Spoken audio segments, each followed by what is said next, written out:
Welcome everyone to the Young Professional African Collective, also known as White Pack, and I'm your host, Eberichi Obwaku.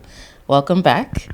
Today we have a great guest on today. We're going to be talking a lot with Africa in terms of organizations, in terms of policy, and a lot of really interesting things today. So I want to introduce our guest. Hello. Miss Rhonna-Rose. Yes. Hi, everyone. Hi. Now, can you say your full name? I can. So first name Rhonna-Rose, last one Akama-Makia. Beautiful. Yes. Beautiful. Good old West African. Come on. Last name there. And where in West Africa? Cameroon. Come on, Cameroon. Yeah, exactly. So. Je peux prendre en français un peu. Exactly. That's as far as to go. That's as far as to go. Listen, don't go too far. We're going to stop right there. Exactly. And that's fine. Exactly, yes. Well, cool. Welcome. Yeah, thank you. Let's just jump into your background. Tell me a little bit about what you do. Yeah. Especially when it comes to the African continent. You wear many hats. I'll say which hat do we start with? Yeah. Wherever you want to start. Yeah. So born and raised in the South. So I'm a Southern girl. I was born in Little Rock, Arkansas. I've been around the country, really the world, but doing background in nonprofit work is where I started. So I'm an HR director. That's what I tell people. I work in HR. Yeah. I did that for a very long time, worked in community foundations, things like that. And that's where I really learned the system of people. And I was like, people, I don't think realize how much this background actually affects everything they do. So did HR, then I was like, not passionate, right? You're young, right? You're like, I want to do more. And so I went into political campaigns, which led me back to advocacy. So my first advocacy was actually around immigration reform. That's where I learned how to organize. I was the only non-Spanish speaking person in Arkansas in this group. And I learned a lot. I learned a lot about power building, people movement, things like that. And so that led me into campaigns. And now I came to Michigan. And now I'm part of a nonprofit, part of a group, part of a kind of ecosystem here to further that cause. Awesome.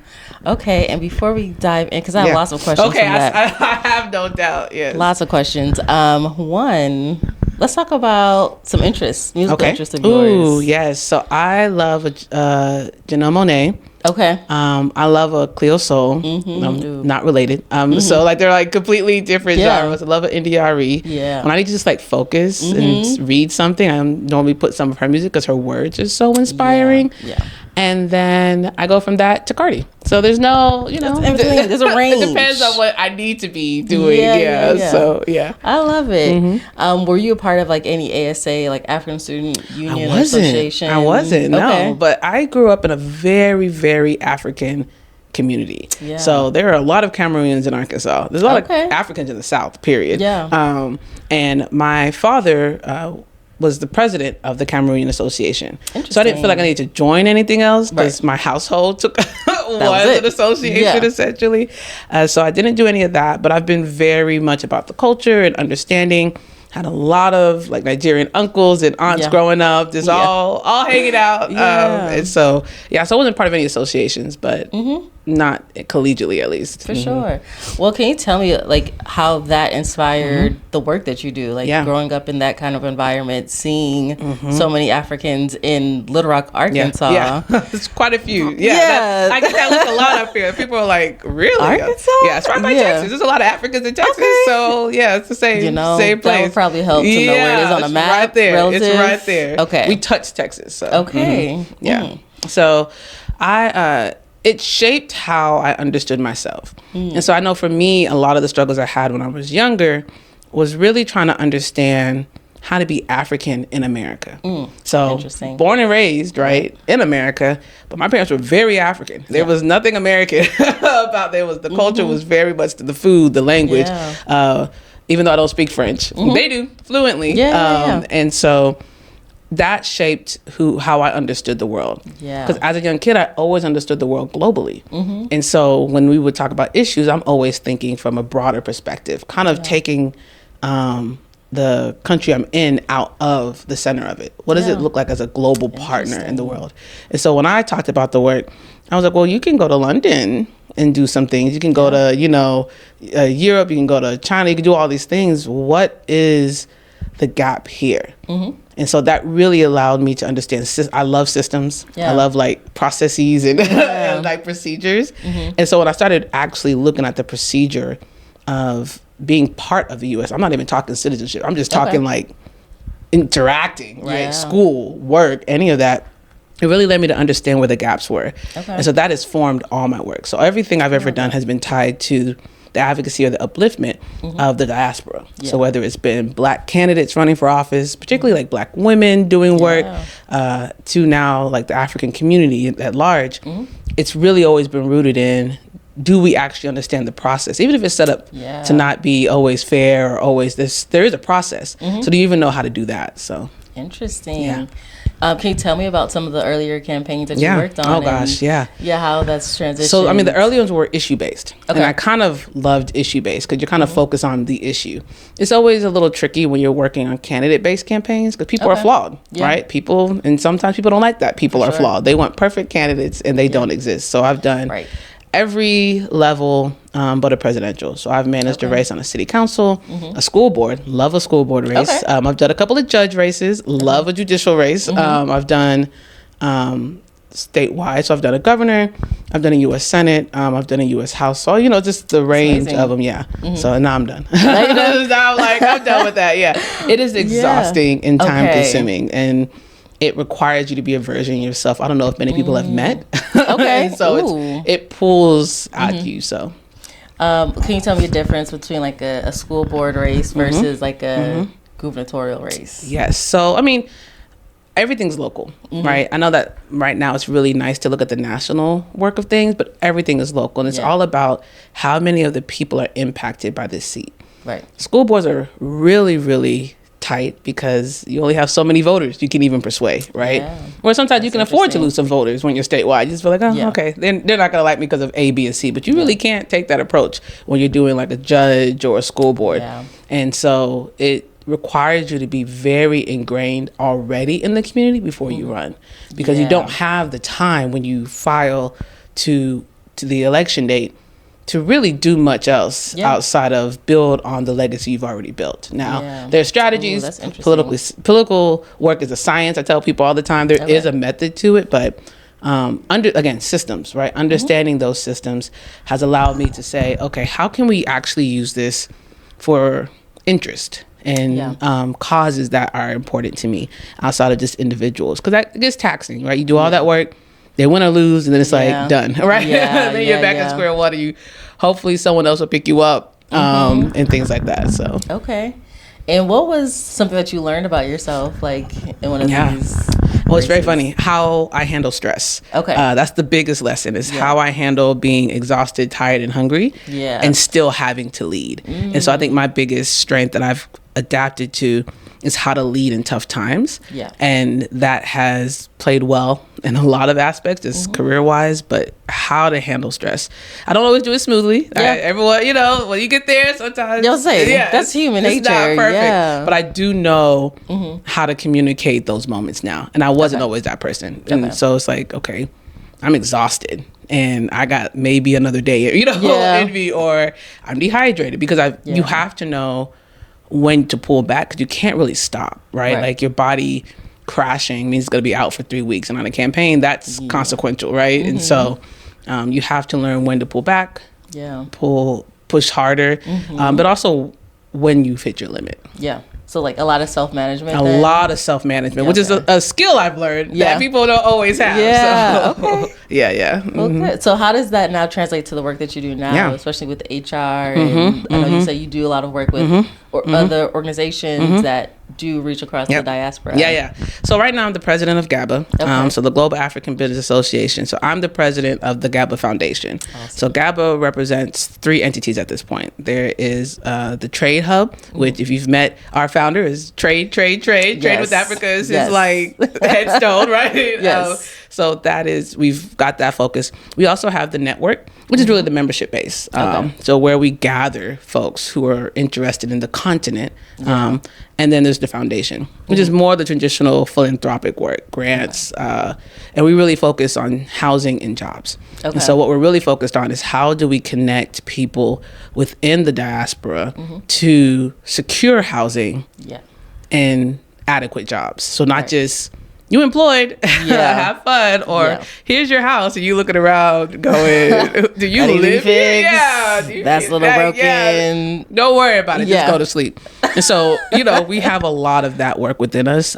We have a lot of programs that encompass that, like the Resilience Fund, which is really like an emergency release fund for when tragedy happens, which they do. People's houses burn down. We've had tragedies in the communities about that. We have a fund that can activate, that kind of catches people after like the sensationalism is gone, after everyone's like, oh, and everyone goes back home and it's like, no, my house is still gone. Yeah, what do I do? Making sure they have food, things like that. And then we have other programs that encompass that. So my focus within that is really about how do we create a system within our community, because it's a continent-wide organization, which is challenging. A lot of self-management. I'll say that. A lot of self-management. It also comes in there.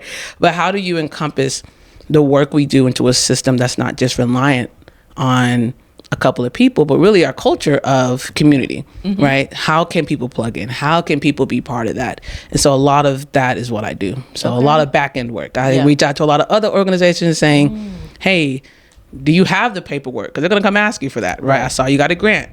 Do you know your reporting deadline? And folks are like, oh, I didn't, stuff like that. Being the support so that we can still get these opportunities, which is not unique, right? A lot of people need that support, but a lot of folks can normally afford a COO, right? So they normally can just pay someone. We don't always have that luxury, so. So I guess what was it that made you feel like you needed to join at this point, and why was it relevant to join for you? Didn't feel like a choice. No, I'm just kidding. No. On toes. Yeah, exactly. No, I came in and I really was excited because again, my background as a child, I was engrossed in a community of Africans, and they taught me everything I knew. They taught me, how to be me, for the good and the bad of things, right? Like it taught me how to be an African in America. And so when I came to Michigan, everyone kept saying, oh, there's all these Africans, but they're like in Ohio or they're like in Chicago. I said, there has to be Africans in Detroit, at least, if nothing else. And so I went to, I was in political campaign. I went to a Christmas party with some really good friends, and I met the founder of GABA, Akindele. And they were like, oh, you keep saying you were really like into Africa. You're not more into Africa than this guy. And so then we really connected. Yeah, they were like, there's no way. So we started talking, and he talked about GABA and talked about a lot of the other organizations that were part of it. So he really, then I met other people and started meeting like, Dr. Elizabeth Ajayi Bridges, which, by heart, right? Honestly. And started meeting other people. I said, oh, well, wait, there's a community here. And so that's when I started getting involved. And then when I said, when I was done with the campaign, I was really in this place of what next? Do I do another campaign? Do I do the Black woman thing, go back to school? Do I, I was like, get another degree? What do I do? Do I go home? Do I go back to Arkansas? And they literally were like, bring that kind of systematic, that type of business acumen into the group. Even if you don't do it like hardcore, there's a need for it. Absolutely. And so that's when I started really getting, I was like, oh no, there's actually a need for it. And so that's what I started doing. And so what kind of changes have you implemented or noticed from the time that you started to like how it is now? A lot of things you'll see soon. It's been around the branding. It's like coming soon, exclusive. It's really around the branding. As you know, the organization has been around. I did not start anything. I tell people all the time, I just showed up. I'm the newest member of this entire thing, and a lot of it's going to be around bringing it into the market of now, right? So updating logos, what does GABA do? Like questions like that where people are like, I know a couple of people in it, but like, what does it do? How does it work with other community partners? How do you play into the broader narrative of being an African here? And, a lot of, especially if you talk to like elders, they'll say, like, this is the business. This is the business organization, which I see. It is. That's what really focused on economic development, really focused on not seeing Africa as this kind of drain, right? But seeing it as a partner in the global economy. I tell people, we were just talking to a potential partner around, the marketing and bringing in someone more experienced. Where I was like, I do systems. Come do marketing. And we were just talking about it. And, one of the things was that we're very strategic in understanding that we see Africa as first. Yeah. And Africa is not an afterthought. Right. It has resourced the world for generations. You came and took our resources. You came and took our people. You came and took we have been the sustaining resource of this entire world. Absolutely. Since people discovered it, right? Since people realized it. And I keep telling people, a lot of the countries you think don't exist in Africa do, right? Egypt is part of Africa. You know, there's these places where, you know, we allow ourselves to be this mosaic, but you can't continue to see us as an afterthought. Bring us actually to the table. Yeah. And so one of the things we're really working on now is being unapologetic about that. Yeah. And being up in the front of conversations saying, no, we actually mean it. Yeah. We actually are telling you now, not asking anymore. Yeah. We want to be at the table, and we're bringing our friends with us. So that's a lot of our focus now. So one of the things I've done is making sure we remain competitive. So if people start prodding, you know how they do with organizations that they don't know. Yeah. They start asking questions they would never ask anyone else. Are we able to withstand those pokes? Are we able to withstand those questions? And so a lot of what I've done is made sure we can always say, yeah, we have that. Yeah. A lot of attorneys, a lot of accountants, a lot of, is this legal? Is this the thing? And so luckily it's a sound business. It's been run very professionally, very clean. It's been also sustained by truly the community. And so it's in a good spot now to say, okay, what's next? Yeah. How do we grow this? One, outside the founders, which is common in groups, right? If the founders are not there, would this still exist? That's the question we're asking. Okay. And how do we build it to where it sustains the mission outside of now? Yeah.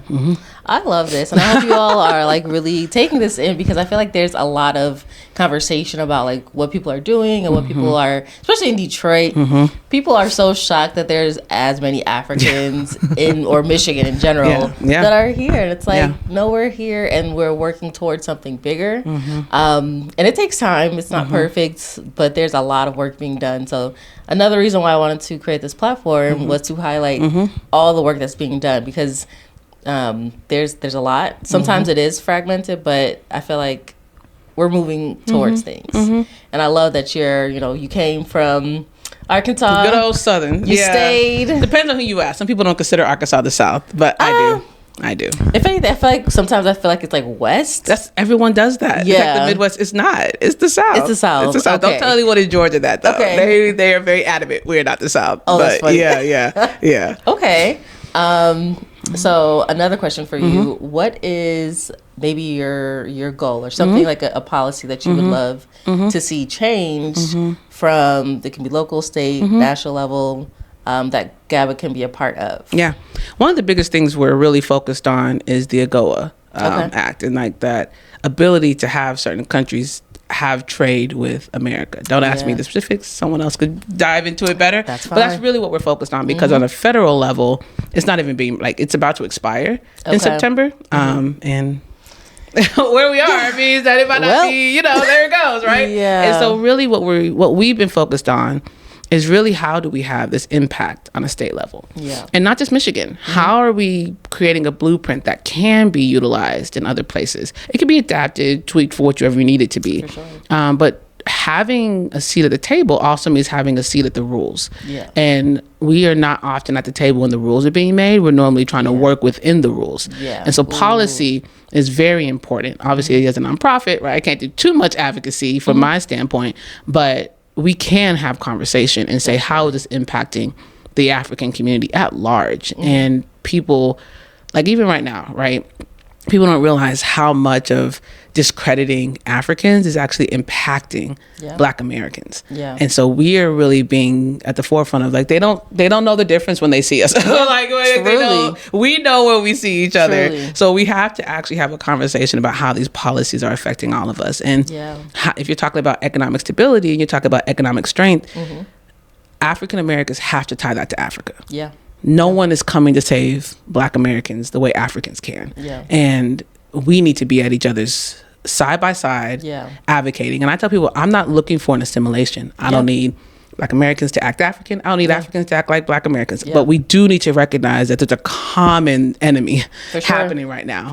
And there's the continual history being played out. And so that's what a lot of the policy work we're looking at is just being mindful of that, and not villainizing each other, and making sure we're having an honest conversation of economic empowerment tied to a literal continent that has 54 countries of people that look like you, you know, like, and people who also are advocating and also are fighting their own versions of dictators and things like that. You can learn a few things actually from some of the countries that that exist to say, here's how we stopped that, or here's how we navigated that. And so that villainization of each other don't allow us to be erased. We've had some amazing state senators and state reps call us, and they're like, we're hearing a lot about deportation, but we're not hearing about the Africans. And we're like, oh yeah, no, it's happening to us too, right? Like, so from the secure housing, right, that secure job standpoint, that all that plays into it, visas and all of that plays into it. And so we're really being at the forefront of saying,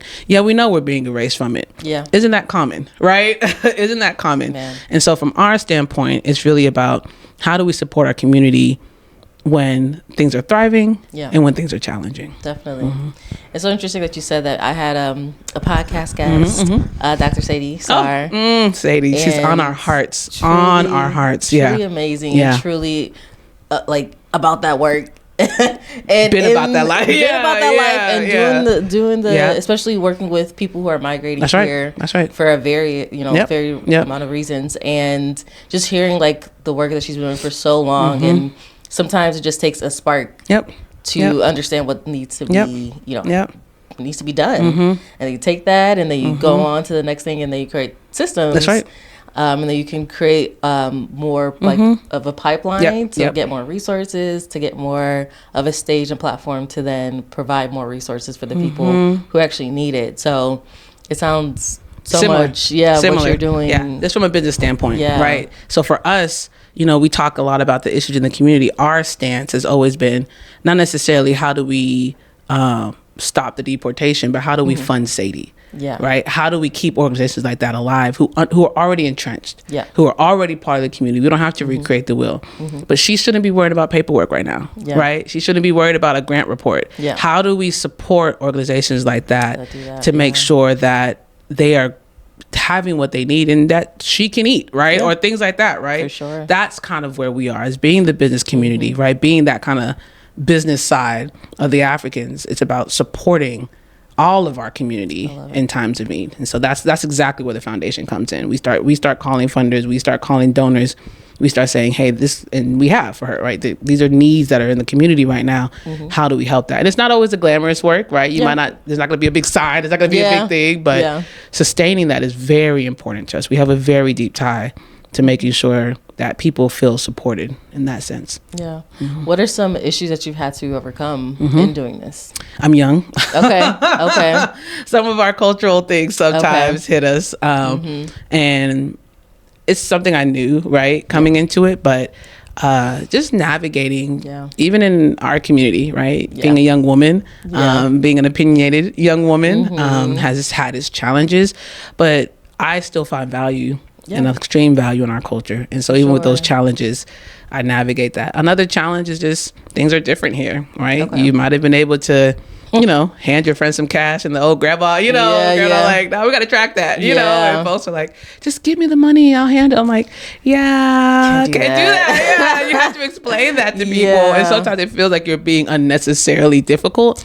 But again, part of our reason we can be us is because we do come out clean, right? We do, our audits come through, our fiscal reviews, like we are that group that can withstand a little bit of poking. And so we have to take extra precautions to not take unnecessary risk, and that comes across as cold sometimes. It comes across as like y'all think you're making it so difficult. It's like, no, we need to stay stable because we don't know the future of the work, we don't know the future of things, and we need to make sure we're doing our best. You're gonna thank us, don't worry. It may take me a second to go to the bank and get the check, right? And but you're gonna what's the name on the check, but we're still committed to you.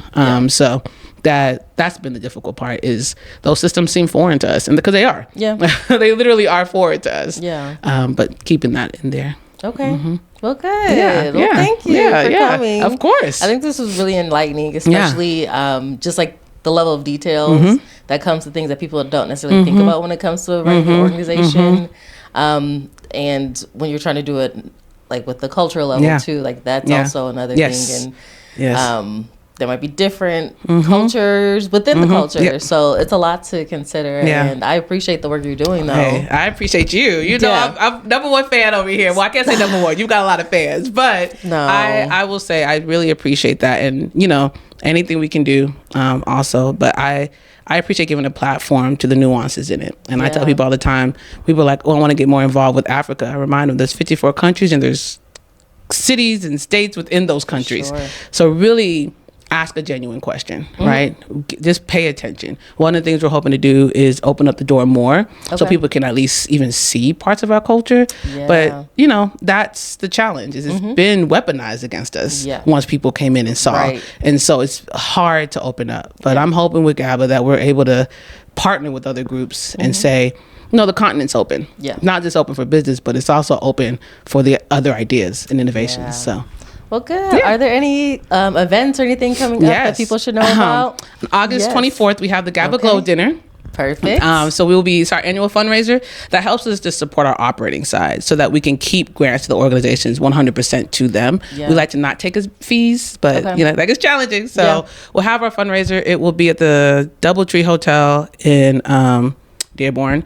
And so that'll be a great chance to meet the business community. We have a keynote speaker from the Nigerian Center. Awesome. Coming to speak. And I love we're it. excited about that. Tickets are online. Students have a really cheap ticket because student life. And student is very loose. You could be a law student, PhD student. A student of life. Yeah, exactly. A student really loose. But we love to have people just come out, see us, and get involved. We will be at UNGA this year. Okay, what's UNGA? The UN's General Assembly. So we will be there. They're talking about a lot about Africa and trade and the conversation around critical minerals. And so they're having a very good conversation about that as people are looking for additional resources. So when is that? The UNGA the same week of CBC in September. Yeah. That's why there's like I want to see my CBC people, but so we might be at the UN. UNGA might be. It's the 80th. It's in New York. It's in New York. UNGA's in New York at the end of September. So we're trying to stay in those rooms, keep our conversations. You know, we have no shame in being the one Africa voice. Be like, hey, by the way, you forgot about Africa. And I tell people, it's a lot of countries, a lot of people, and the maps have lied to you. It's massive, right? It's massive, and we need to start reminding ourselves as a people just how much power we actually could have. Absolutely. And there's a reason that it's being systematically taken from us. And so we're highly educated, we're highly aware of ourselves. We should use that and let it be an economic driver for success. And let it be a way that we can sustain generations from now. Oh, thank you, Rhonna-Rose. Of course. I'm excited. Thank you for letting me be here. Yes. Thank you. Again, thank you, Rhonna-Rose. This was amazing. I hope you enjoyed the conversation. I hope you stick around for more conversations that I'll have with amazing guests.